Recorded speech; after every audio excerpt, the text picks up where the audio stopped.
Apakah terma-terma syarat yang perlu ada di dalam sesuatu perjanjian jual dan beli? Alright. Sebagai pembeli sesuatu hartanah, wajar untuk anda mengetahui tentang terma-terma syarat yang ada di dalam sesuatu perjanjian jual beli yang anda tanda tangan. Alright. Anda boleh minta penjelasan yang lebih terperinci lagi dengan peguam yang berkaitan dengan terma syarat tersebut. Okey, ni tu. Ini tadi yang Edin Hafiz pakai. Dia Hafiz pakai. Dah panjang ya. Alright. Tes suara, tes suara. Okey, baik. Okey, minta maaf ada gangguan sikit. Tes suara. Syafika, tes suara Syafika. Hello.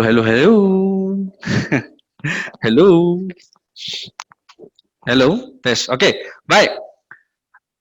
Okey, apa penjelasan yang ada kat sini? Anda boleh minta penjelasan dengan lebih terperinci lagi dengan peguam anda berkaitan dengan terma-terma tersebut. Okey? Kadang-kadang kita dah baca tapi tak faham. Siapa nak bagi penerangan? Jumpa ejen 2 kali tak faham. Betul. Gelap-gelap. Habis ejen apa yang dia tahu, kalau dia faham detail maklumat lengkap yang ada dalam sale purchase agreement atau sale and purchase agreement, confirm dia jadi lawyer, babe. Bukan consultant namanya. Namanya adalah lawyer. Peguam. So, apa jawapan yang kena bagi? Baca, tak faham, boleh rujuk peguam. So, kalau dengan SV Partner, you beli rumah, nak rujuk peguam mana? Sebab perjanjian jual dan beli sebenarnya akan wujud sebenarnya 2 peguam. Tapi untuk menjimatkan kos, 1 peguam saja. Peguam, pemaju. Sebenarnya kita berhak untuk melantik peguam kita sendiri.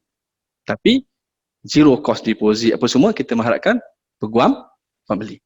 Tapi jangan risau dan khawatirlah untuk pembelian perumahan di bawah listing projek SV Partner Sdn Bhd, terutama projek di bawah Setiawan Holding Sdn Bhd.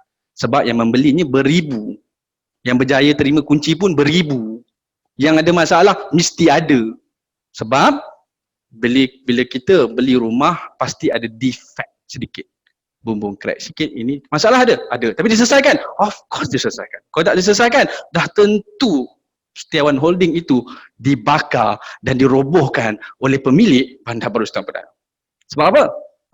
3,000 unit rumah dah terima kunci.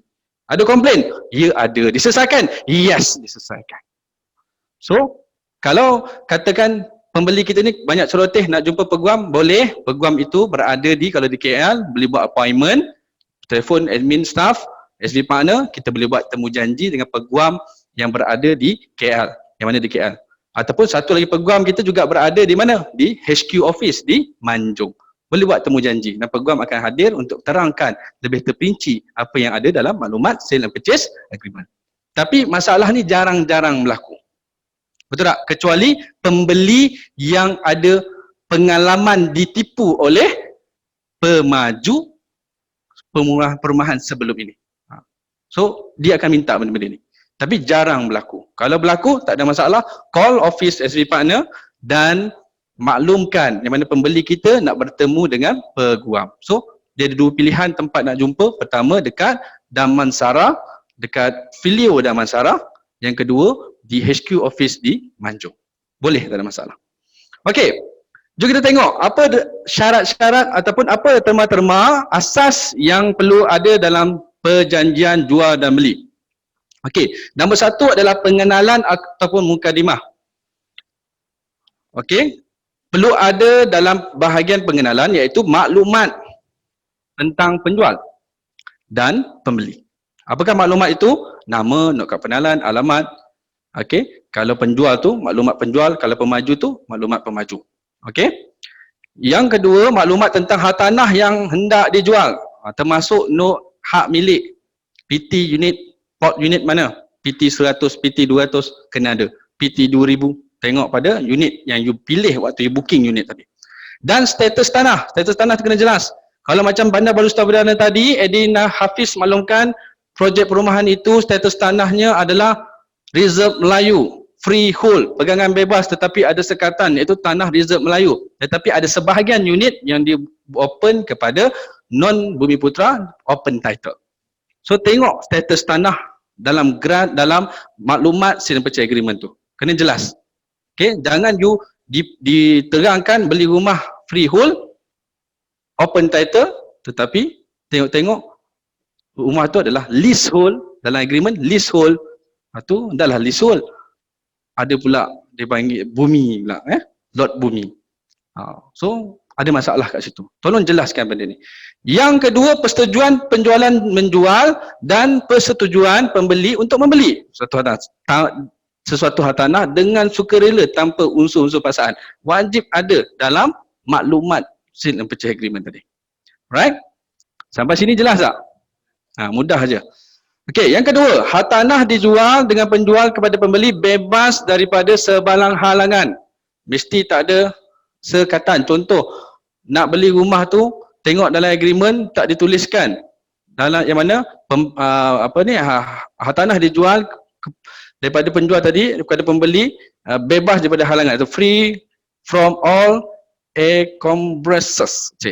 Susah nak sebut bahasa Jawa ni. Okey, wajib tulis kat dalam tu. Okey, sebab tanah ada isu. Lepas dah tanda tangan, setuju, tengok-tengok ada sekatan. Kenapa ada sekatan? Rupanya tanah itu tanah pusaka. Perlu dapat persetujuan daripada pihak sekian-sekian. Itu bukan masalah yang kita nak hadapi. Okey?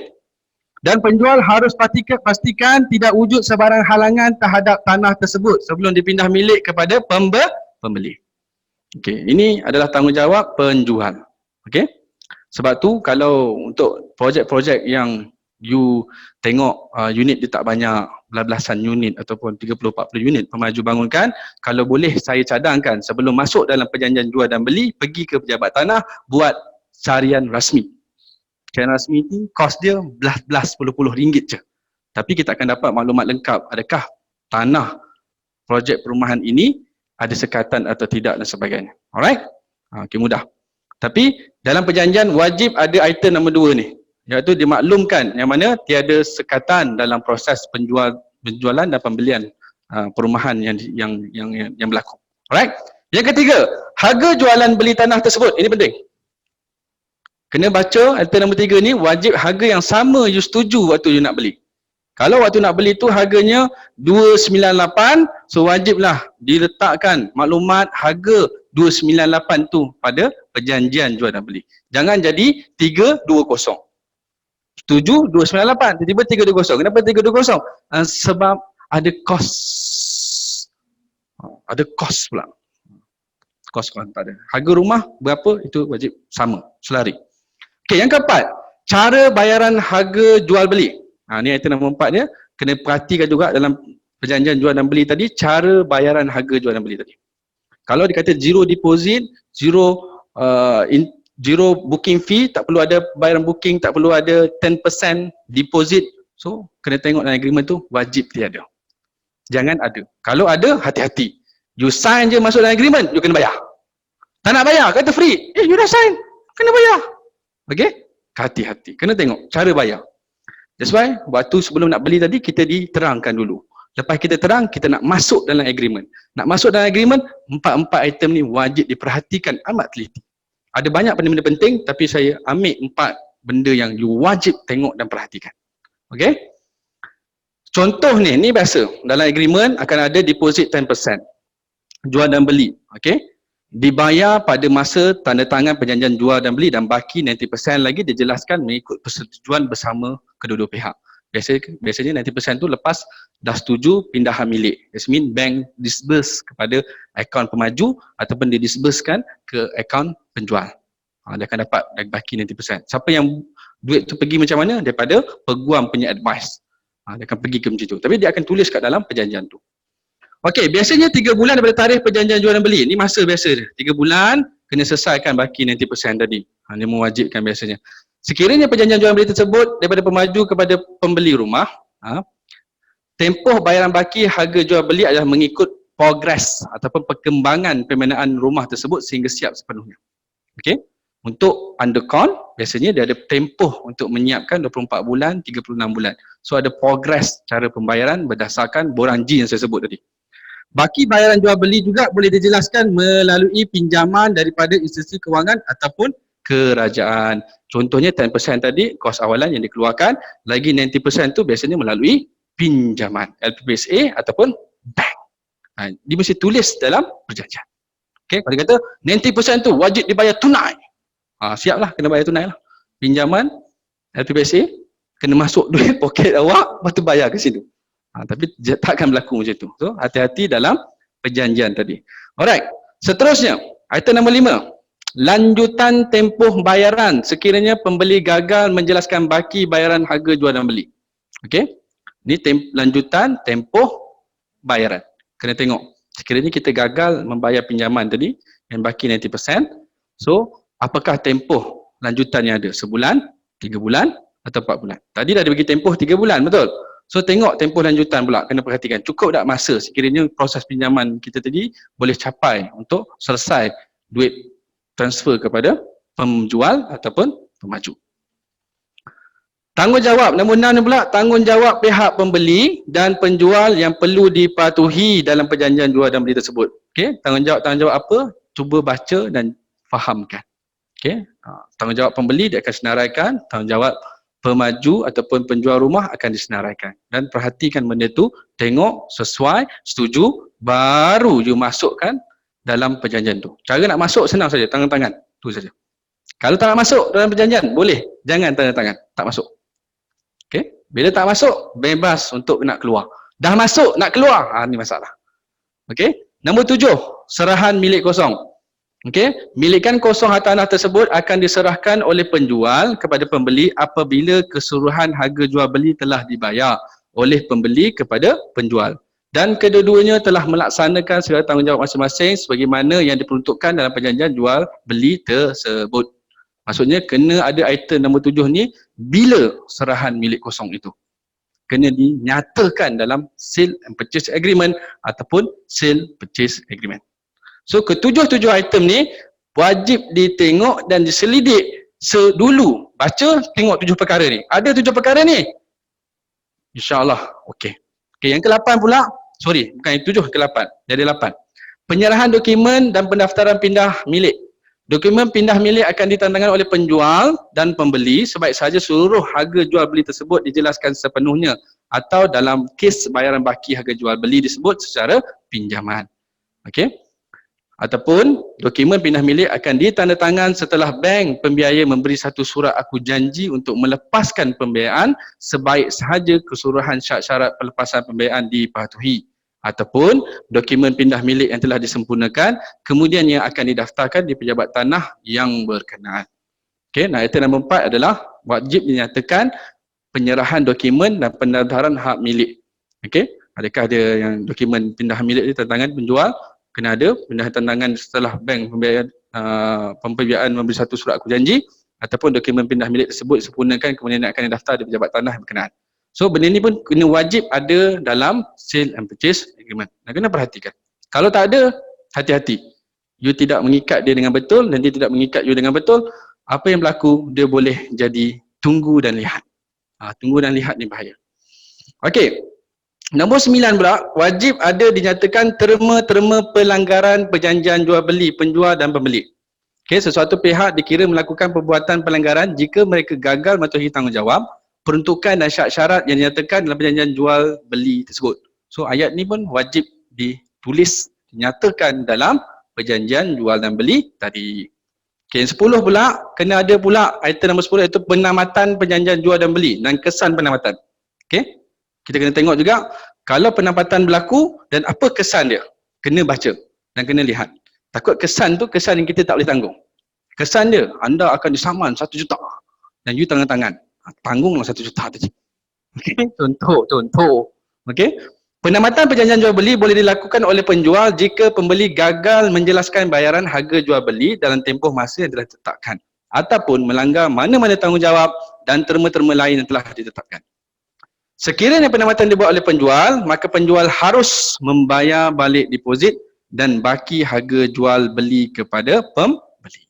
So perkara ini wajib dinyatakan dalam sale and purchase agreement.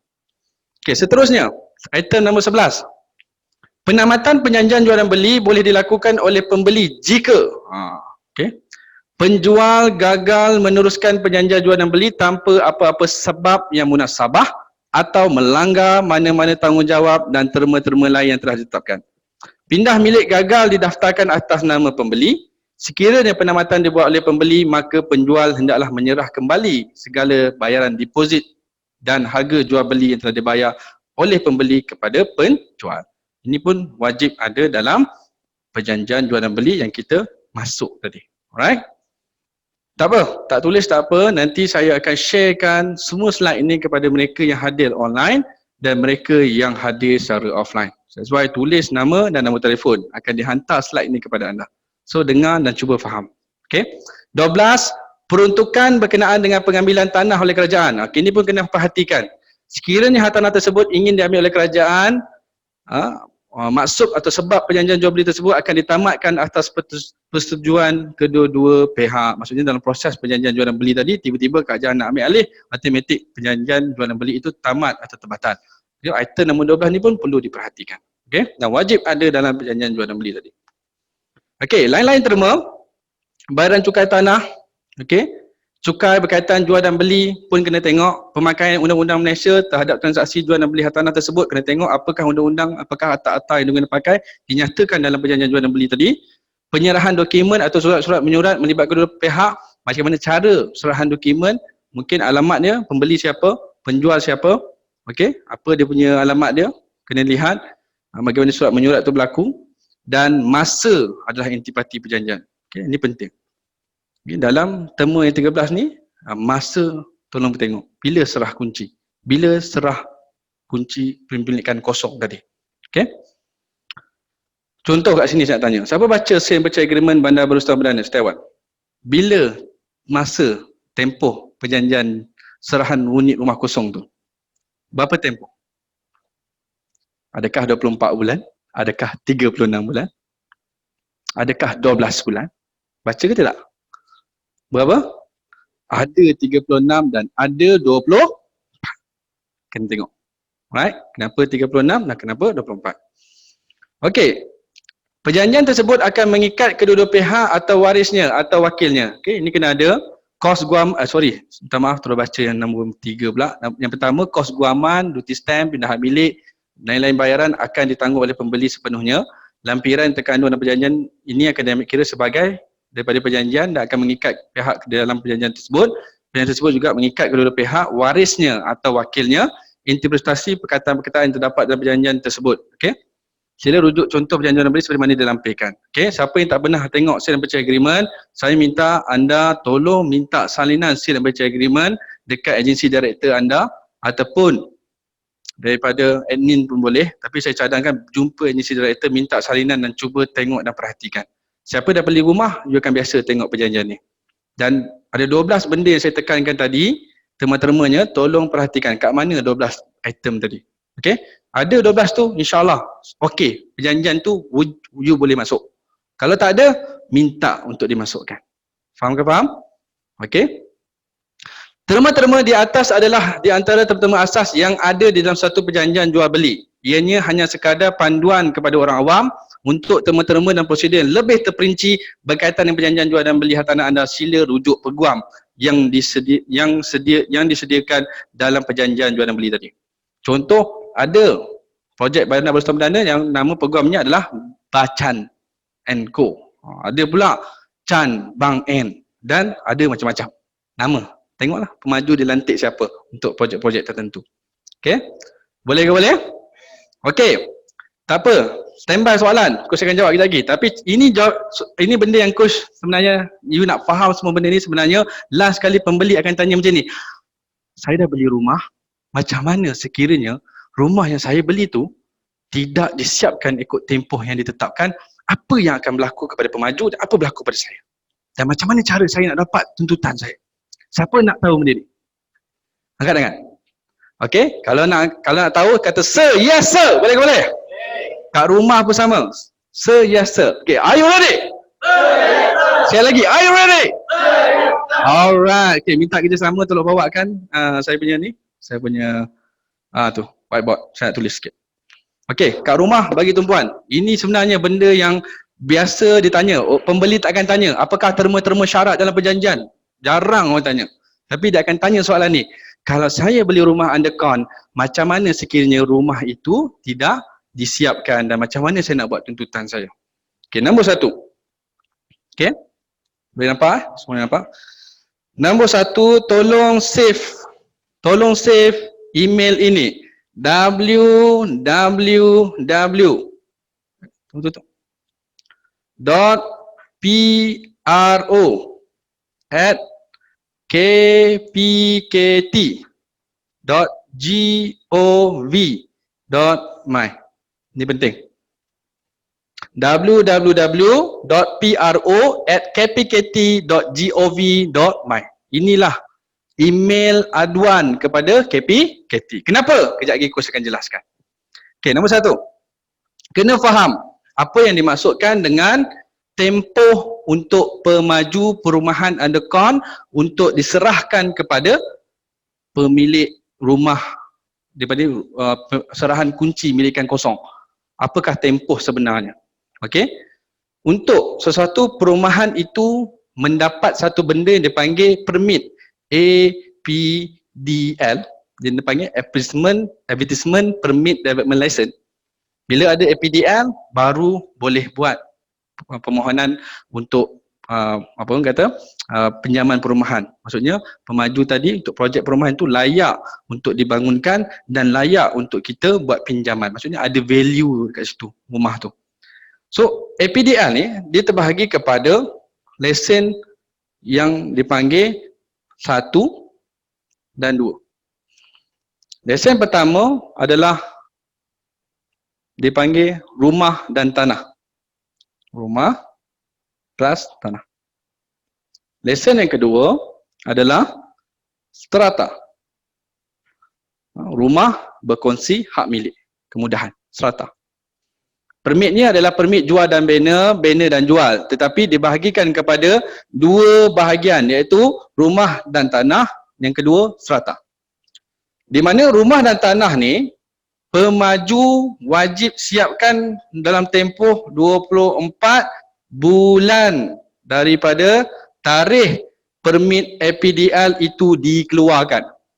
Sebab tu untuk pembelian perumahan undercon, tolong minta salinan permit APDL. Tak ada lesen APDL, tak boleh anda buat perjanjian jual dan beli dan tak boleh buat permohonan pinjaman pun. That's why kita nak kena minta satu salinan permit APDL. Boleh ke tak boleh minta? Boleh. Kenapa tak boleh? Sebab kita pembeli. Kita nak tahu betul ke projek ini ada kelulusan daripada KPKT. Okey, boleh ke boleh? Kenapa kita nak ada projek perumahan di bawah KPKT? Sebab KPKT dia ada akta-akta yang lengkap untuk menjaga hak kita sebagai pembeli. Untuk pemaju itu dapat permit KPKT, dia perlu menyediakan satu benda yang dipanggil KM, kebenaran merancang, kelulusan KM. Lepas kelulusan KM, dia kena pula dapatkan kelulusan building plan. Dah dapat kelulusan building plan, baru dia boleh mohon untuk buat APDL dengan dia meletakkan deposit di dalam HDA account. Contohnya nak buat projek perumahan kena ada modal awal untuk buat deposit. Pemaju buat deposit. Projek tu nilai 30 juta, 3% wajib didepositkan. So kita dijaga. Sebab nak ambil projek wajib ada APDL.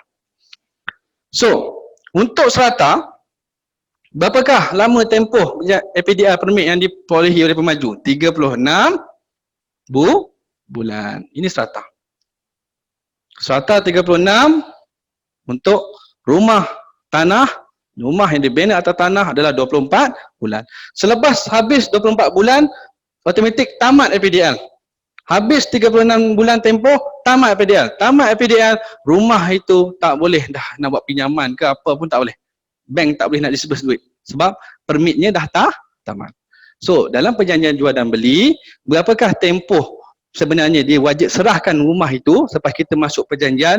Inilah tempoh dia, 24 bulan untuk rumah atas tanah dan serata 36 bulan. Itu sebenar-benarnya. Itulah akta dia. Ke mana? Banyak orang tak tahu. Betul tak? Tak reti kira pun. Okey, baik. Sekiranya dah sampai tempoh 24 bulan tetapi tak dapat lagi milikan kosong. That means tak dapat kunci rumah lagi. Milikan kosong tak dapat lagi. Pemaju tak siap lagi. Tak serah lagi. Apa berlaku? Ini yang boleh you buat. Nombor 1 adalah menghantar surat. Hantar surat tuntutan. Okey. Serahan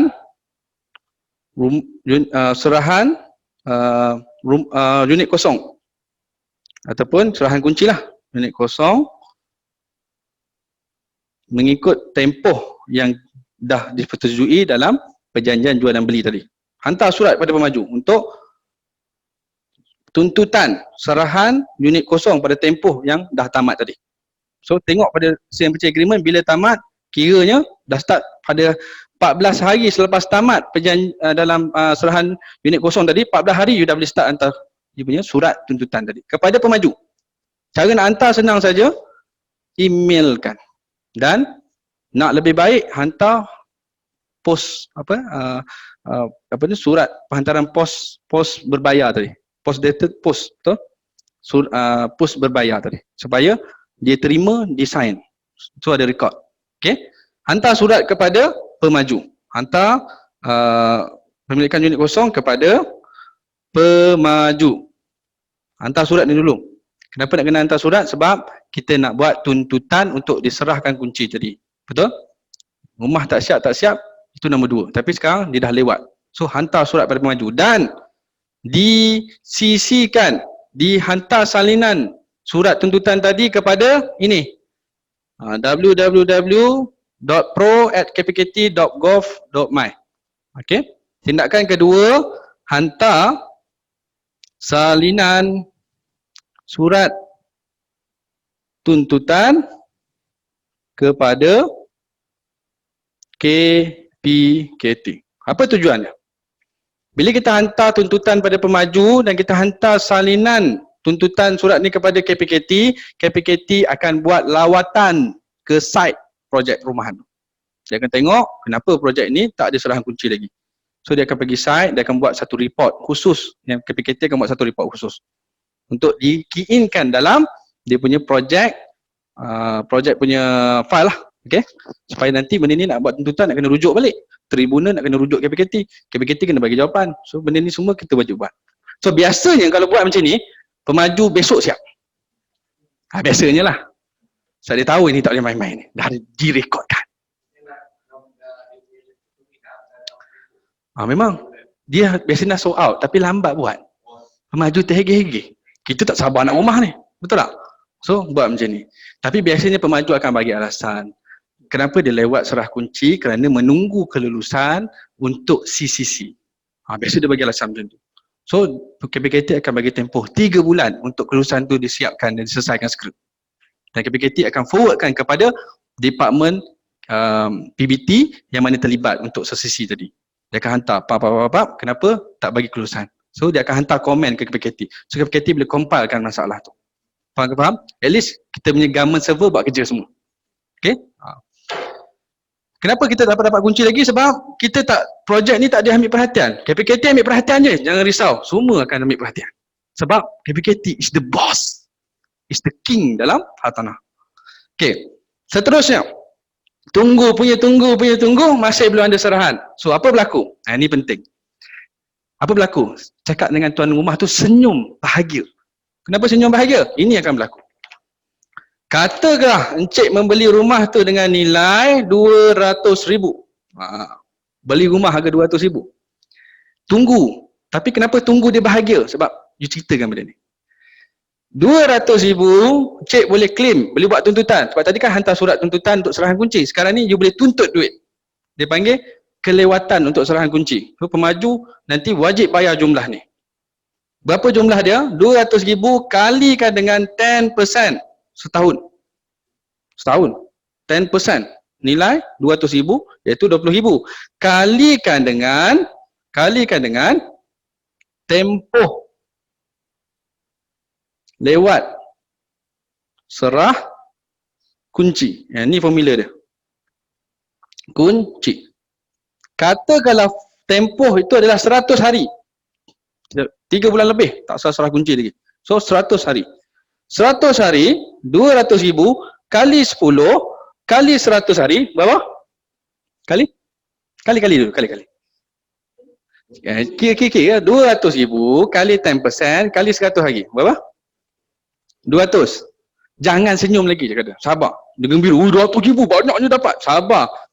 Bahagikan dengan 365 hari. So total berapa? RM? Kira? 200,000 kali 10% kali 100 bahagi 365. 5,000 lebih, betul tak? Berapa? 5,479. Ini duit yang dia wajib terima dalam tempoh 100 hari. Kalau 200 hari, lagi banyak. 300 hari, lagi banyak. Cik senyum je. Sabar cik. KPKT dia buat report. Dah hantar. Dah. Nanti kita kira berapa untung kita. 1 hari, 2 hari, 3 hari. Kira-kira. Senyum. Relax. Dan lepas dah buat macam ni, apa kena buat? Seterusnya untuk dapat duit ni. Macam mana nak dapat? Pergi buat satu lagi dipanggil surat kepada pemaju. Step nombor 3, buat surat tuntutan lewat berapa-berapa tempoh tadi kepada pemaju untuk dia selesaikan pembayaran tadi. Kunci dah dapat tapi lewat, betul tak? Nak minta duit kan? Buat surat tuntutan tadi. Hantar kepada pemaju, sisikan kepada KPKT dan ini tugas yang paling penting. Hantarkan surat itu kepada tribunal. Tribunal lah. Tribunal yang ada satu court. Dia tribunal ni powernya, dia ada mahkamah dia sendiri. Dia panggil pemaju, mai sini. Berapa lama lewat? Ni ada tuntutan. Dia wajib buat pembayaran, wajib pembayaran. Kalau pembayaran tak berlaku juga, tribunal akan bawa pemaju tadi bawa ke mahkamah tinggi. Mestilah pemaju tadi. So, dia akan bayar dengan segera. Itu cara dia. Tenang, ada undang-undang yang jaga kita. Ada cara kita nak dapat hak kita. Boleh ke boleh? Terang macam ni je. You terang betul-betul dekat sini. So yang keempat apa dia kena buat? Adalah buat aduan di tribunal. Dan tunggulah tribunal buat kerja. Jangan risau bila tribunal bagi pemaju kelang kabut panggil you datang office ambil cek. Jangan risau. Sebab dia tahu next project kalau dia tak selesai benda ni, dia ada duduk dalam satu listing blacklist di KPKT dan dia wajib nanti tidak silap digulingkan oleh kerajaan sebab gagal membayar jumlah sekian-sekian tuntutan. Siapa yang buat kerja? Tribunal buat kerja. Faham ke faham? This is the process yang kita kena jelaskan. So apa berlaku? Dia jelaskan macam ni pada pembeli. Senang hati tak dia? Senang hati. Jangan risau encik. Saya ada untuk membantu. Okey? Faham ke faham? Okey, boleh ke boleh? Okey, kalau boleh kita buat clapping semangat sikit. Boleh ke boleh?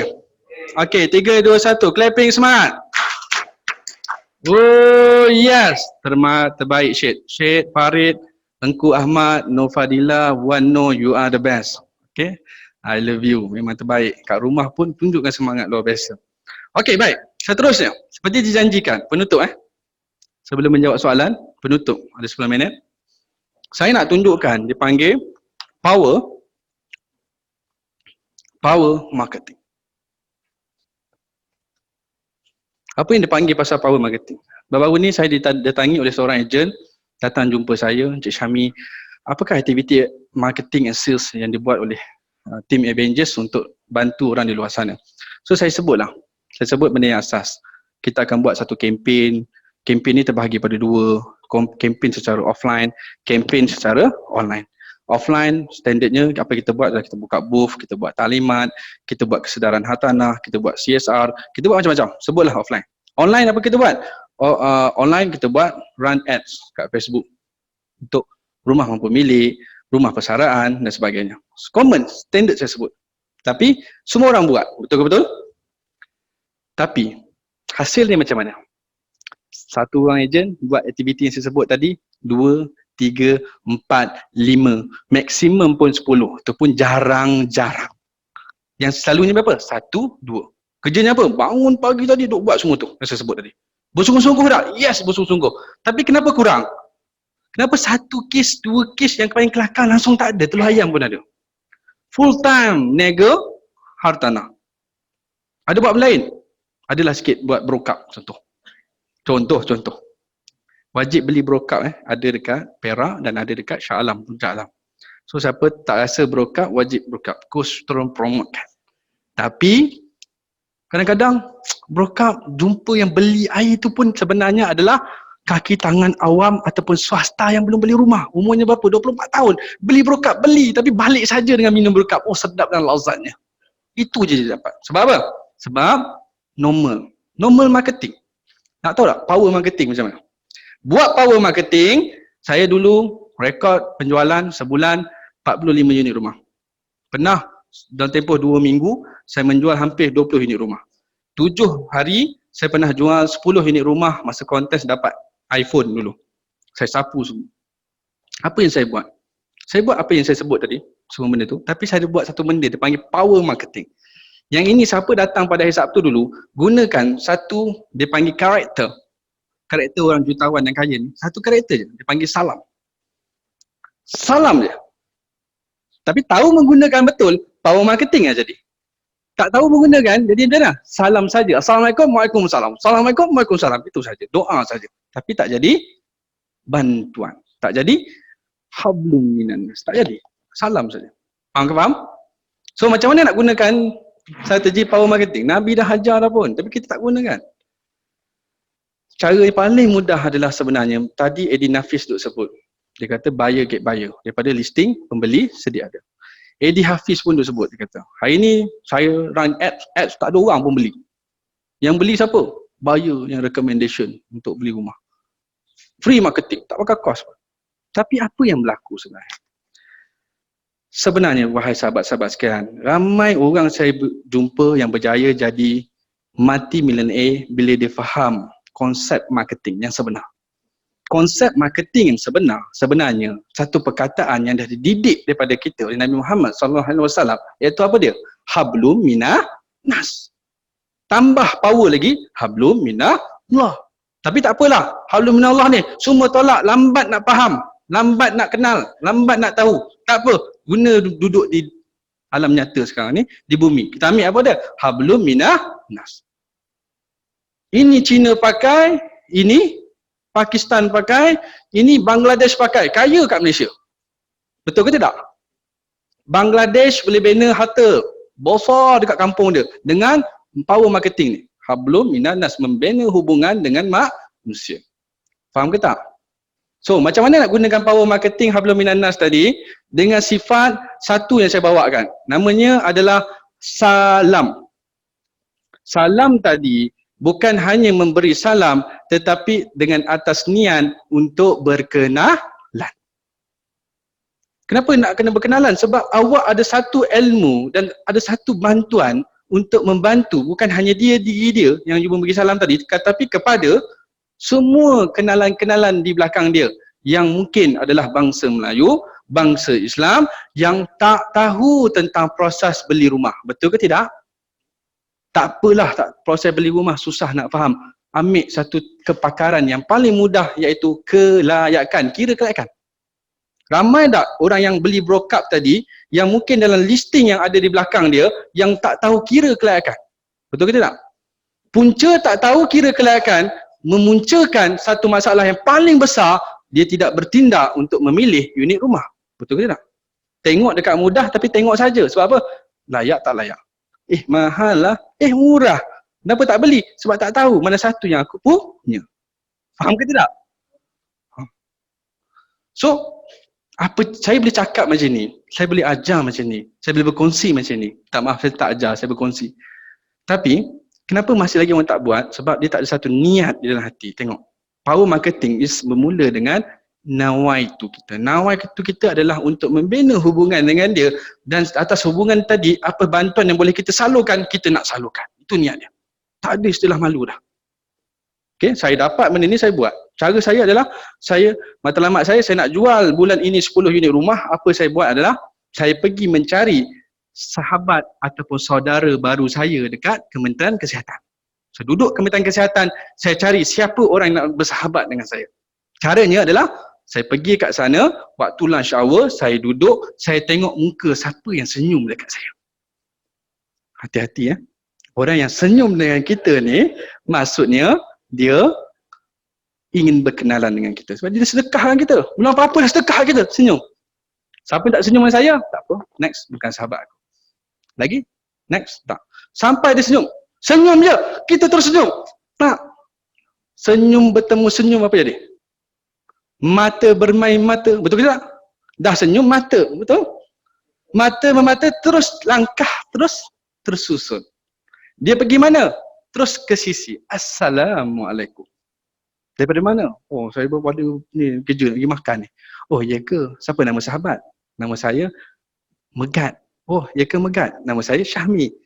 Megat nak makan Saya pun belum makan. Jom kita makan sama-sama. Boleh. Duduk. Dah duduk kat situ. Dia ambil nasi, saya ambil nasi. Dia ambil ayam, saya ambil ayam. Dia ambil daging, saya ambil daging. Duduk depan-depan. Dah setuju nak duduk makan sama-sama. Makanlah, dah cerita apa, makan. Makan. Senyum dia pun senyum. Makan, senyum. Habis makan, cuci tangan, duduk. Sahabat daripada mana? Terang, jangan ditanya saya. Saya daripada mana? Saya daripada mana? Mulalah. Assalamualaikum. Saya ni. Saya ni. Okay. Saya daripada Koperasi Hartanah Bersatu, yang mana saya datang sini sebenarnya atas niat untuk cuba membantu berkongsi tentang kepentingan hartanah kepada siapa saja yang mungkin ada masalah hartanah. Tuan dah ada rumah? Yang best jumpa bangsa Melayu, Islam ni, tanya dah ada rumah, jawapannya belum. Jumpa 10, 9 belum, 1 ya.